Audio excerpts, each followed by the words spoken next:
It's been about 4 months since I bought this '03 SAAB 93 convertible. Even though the engine runs perfectly, it still needs a lot of TLC. Since I got it, I've reupholstered the front seats, the rear seats, and wrapped my disgusting dash with carbon fiber wrap, among other little fixes.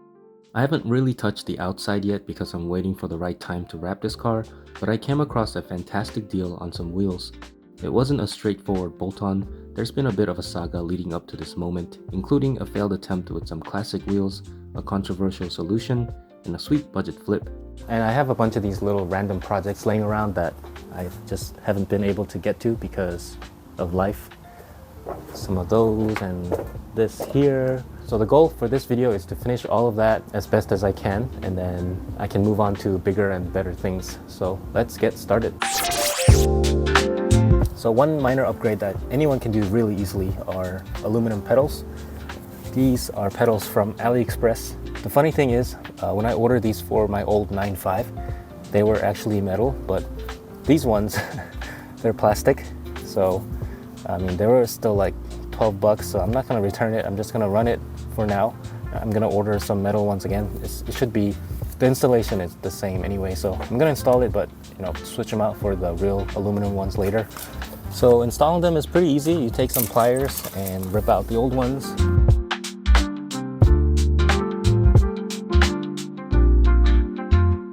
Whew. Alright, so here's the old one and the new one. They look, yep. So they look pretty similar. So we just gotta slip it on. It's much easier said than done, but probably gonna have to do it off camera. So I'll be right back.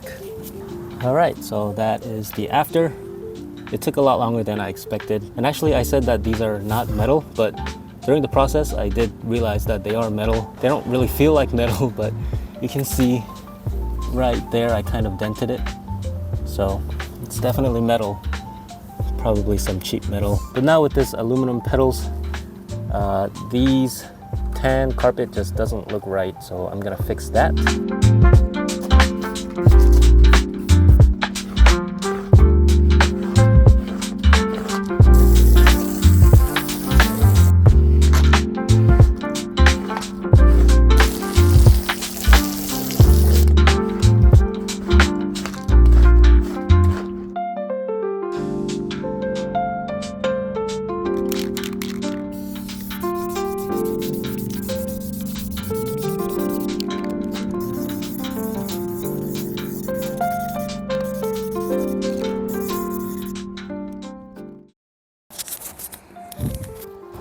So here it is all dried up. It does feel a bit rougher than before, but it's black, it's something that you step on, it doesn't really matter. This part, because it's vinyl, I am a little worried about it, but on the can it says, what's it say on the can? Okay, so on the can it says no peel promise, adhesion guarantee. So we'll see if that is true. But now everything is black and nice. It looks so much better. Right, guys? Yeah. Now for those of you with eagle eyes, you might have noticed something off with the rear seat bottom cushion.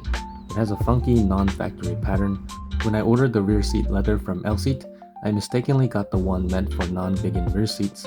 I did specify custom colors and materials with a photo of a vegan rear seat, and I think that tripped them up. But either way, L-Seat didn't have a template for a vegan convertible rear seat anyway, so they did their best to replicate it, which I really appreciated, but it wasn't quite right for me.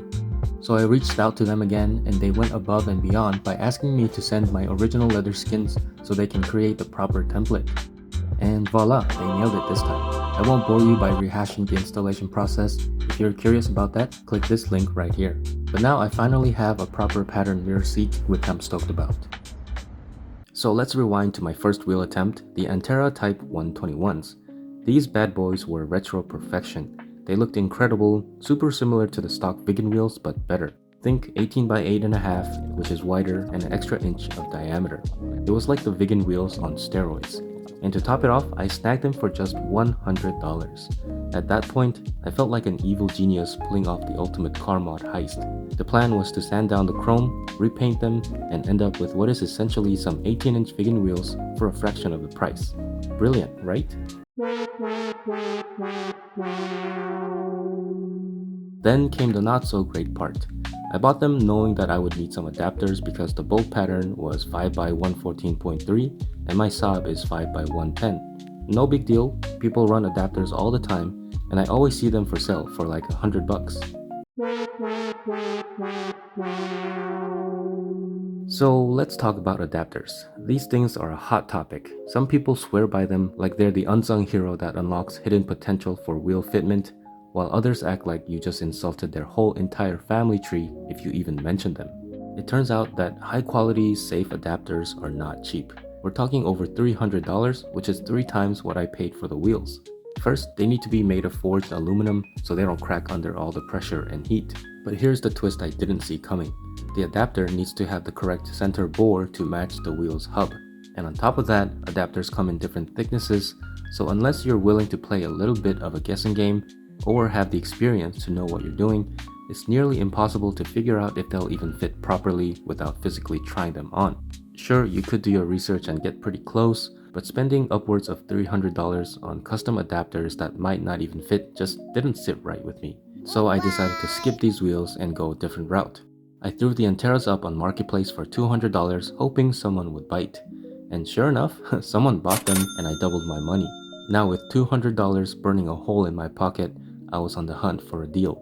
That's when I stumbled upon this Marketplace listing, literally titled 4 Wheels TSW in Spanish. No details, no specs, just a badly cropped photo, but I recognized these wheels immediately. Put it down right there. Yes, watch your feet, Okay.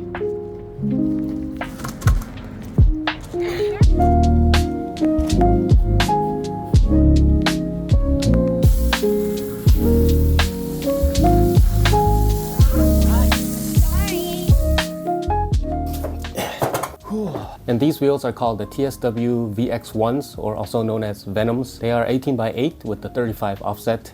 The bolt pattern for this is 5x112, which is only 2mm off from my car, which means that I can get away with some wobble bolts. Huh? I know what you're thinking. Wobble bolts are even more controversial than adapters. The purists will say adapters will kill you, and the adapter people will say wobble bolts will kill you. And funnily enough, there are people who run stock non-wobble bolts for 2mm difference in the bolt pattern, but even I'm not that crazy.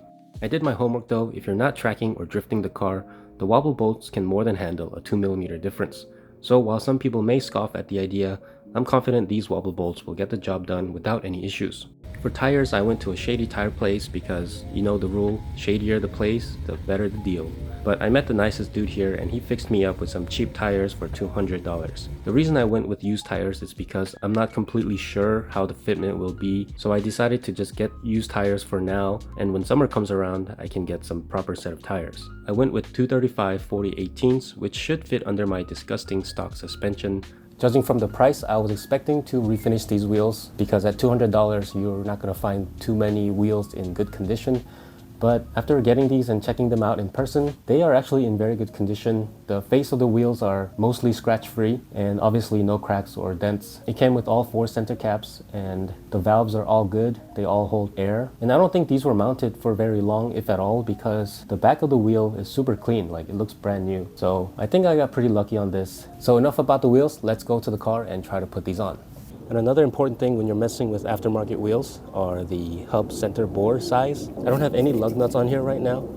And even without the lug nuts, there's no play in the hub in the center. Whereas with the new wheels, if I line up the holes, there's still this much play in the hub. So I got a set of hub centric rings for this car. So this ring goes on the back of the wheel like this. And that should make the hub bore same as the car. So let's see if this works.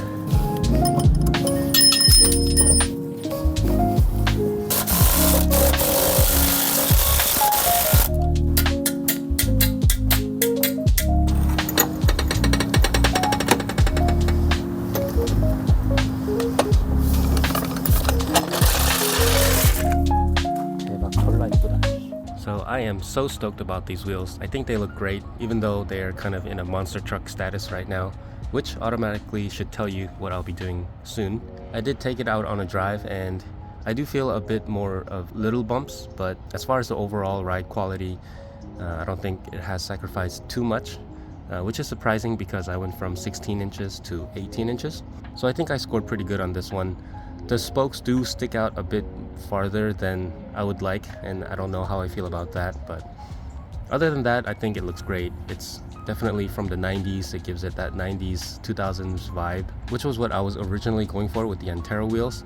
But I think these wheels look even better. So yeah, let me know if you have any questions or concerns about what I did here in this video. I would love to know what you guys think about the wheels. So thanks for watching, and I'll see you guys on the next one.